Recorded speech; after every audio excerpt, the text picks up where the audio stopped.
Sri Lanka, the land of beauty, has now become a land under a flood. It doesn't have natural disasters like volcanoes, hurricanes or earthquakes. Throughout the year, it has a moderate weather condition. But this time, in this November, something unexpected happened. The whole country is under the water as of now.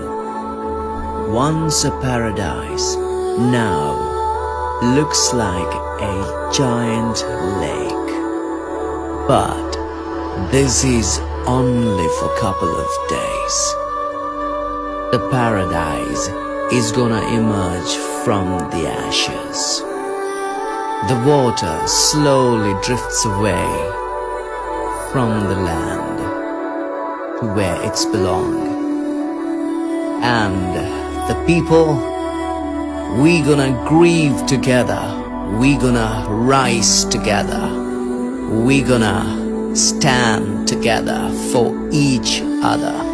That's the beauty of Sri Lanka.